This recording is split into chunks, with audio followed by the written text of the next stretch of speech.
At just 24 years old, Tommy Morrison was an absolute terror for the heavyweight division, destroying every man that was put in front of him and leaving a long line of beaten fighters on the floor, while storming the gates to become the heavyweight champion of the world. It's simple. Oh, man. I was just going to say, it's simple. There's a left hand. Jake goes down and probably out. But there was one man in Las Vegas who wasn't buying any of Morrison's hype.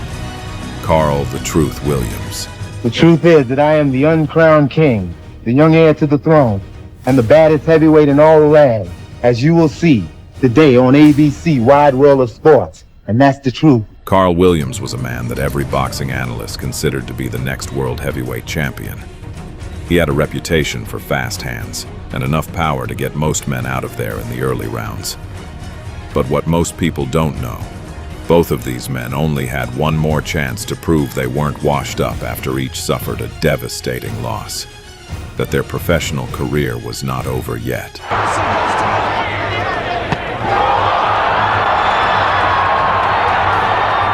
In today's video, we take a look at one of the most electrifying nights in Tommy Morrison's career.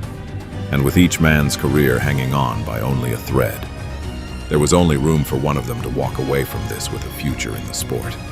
Let's get into it. By January of 1993, Tommy Morrison had 32 wins with 28 knockouts and was fighting his way back after the most devastating loss of his career. The Ray Mercer knockout had left serious questions about his chin, his stamina, and whether the Duke still had what it took at the highest level. But across the ring stood a man who by every account should win this fight pretty easily. Carl Williams grew up in South Jamaica, Queens, raised by his grandmother, fighting just to survive from day one. He said it himself, "I've been fighting all my life. It was just a matter of deciding I wanted to pursue it in the ring instead of on the street." With 2 New York Golden Gloves titles, his trainer called him a natural from the very first session. By the time he turned professional, he was one of the most technically gifted heavyweights alive. A jab that most fighters couldn't track, movement that made world-class opponents look ordinary.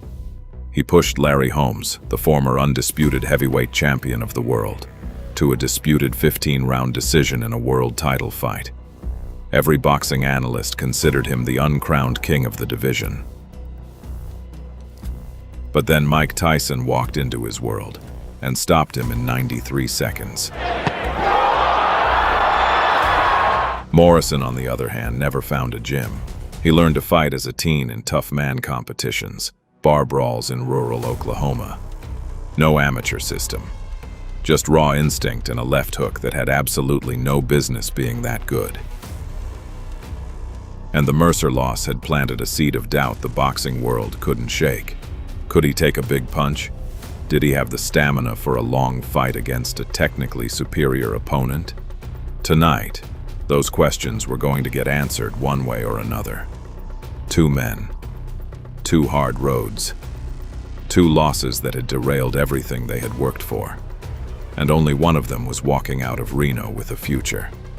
But Carl Williams was about to find out what Tommy Morrison was capable of when his back was against the wall. The trunk's a little high. Popular art of bicycle shorts under. Again, his weight is 225, which is most effective. Morrison attacking with the right hand, and Mills Lane says, "Don't do that again." And there's the left hook, and down goes Carl Williams. Morrison came out hunting immediately, and within the first round, his left hook found Williams for the first time. Down goes the truth. Goes Carl Williams.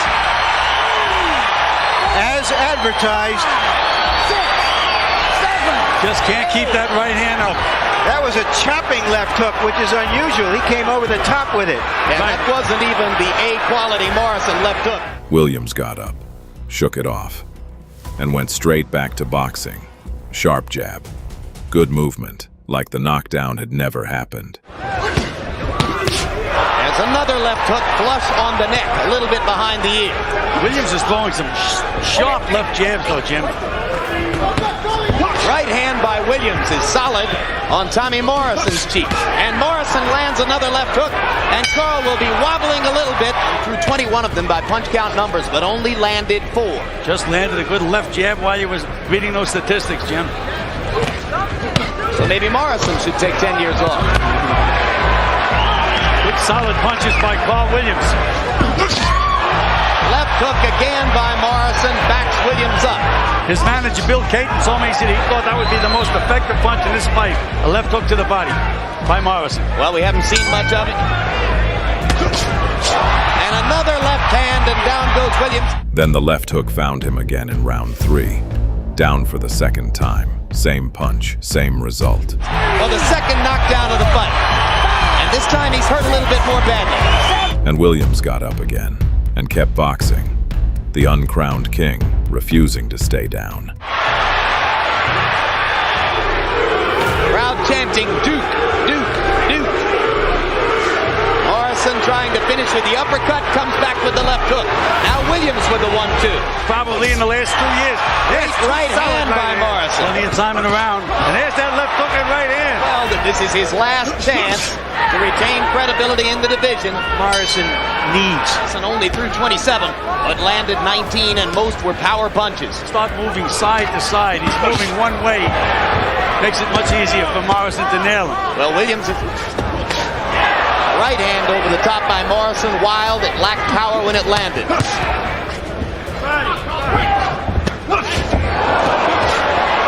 Yep. Tommy Morrison's mouth is wide open now, Jim, and it's early in the fight. There's that right hand. Slashing right hand over the top. There's the dangerous punch for Williams. Throwing it. Why was Williams? Trading left jabs in the center of the ring. Then something shifted in round 4. Williams started to impose his jab, his movement, his technical superiority. Morrison began to slow. The stamina questions the boxing world had been asking since Mercer. Suddenly they didn't feel like questions anymore. Round 4, Tommy Morrison only threw 18 punches. Well, his mouth is open. He seems to be gasping a little bit for breath. Getting very, very stationary. I think he should be moving a little more. Good right hand by Williams, and down goes Morrison. Then round 5 happened. A perfect right cross from Williams sent Morrison to the canvas for the first time. Sudden shift in momentum. 6, 7, 8, 9. And now suddenly, it is Tommy Morrison's future as a heavyweight contender that's on the line. Morrison lands a left hook, but Williams pounds away with the right. Morrison got up, and Williams dropped him again. Same round.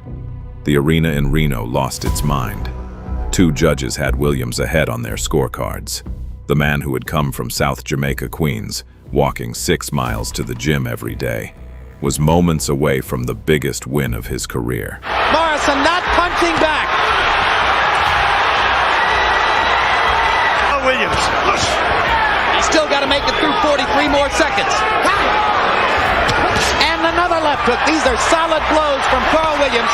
Now Morrison lands a right. Rounds combined, he's only thrown 35 punches. Trying to learn how to pace himself. Solid right hand. Carl the Truth says no, no. And Morrison hits him again for good measure. Morrison got up, both times, and kept coming. Because that's who Tommy Morrison was. Raw, relentless, refusing to accept that it was over. Morrison a little bit busier in this round. And there is blood coming from the top of the forehead of Morrison. That's right, there's a left hook. But Carl Williams has taken that left hook better and better. And now Carl's a little wobbly. And there's another left hook. And Morrison's got a chance to finish him off. Bang! Morrison with the right hand. Then round 8, Morrison caught Williams on the ropes, and something changed in his eyes. Williams is in trouble. And Williams is looking for the referee to stop the fight. He doesn't know where he is. A savage combination. Williams had no answer. Mills Lane stepped in at 2:10. It was over. And Williams is already busted up. And Mills Lane has stopped the fight. Another dramatic power punching comeback for Tommy Morrison. 2 judges had Carl Williams ahead on their scorecards going into that 8th round. The man was moments away from the biggest win of his career, and Tommy Morrison stopped him anyway. The chin questions, answered. The stamina questions, answered. The Mercer questions, answered. In 8 brutal rounds in Reno, Nevada, Tommy Morrison answered every single one of them. 5 months later, he beat George Foreman for the WBO heavyweight title. Carl Williams never got another meaningful shot at the top. That's the difference one fight can make. This is why you never count out a man who has the power of a lightning bolt in his left hand. If this one hit you as hard as that Morrison left hook hit Williams, hit follow. We do this every week.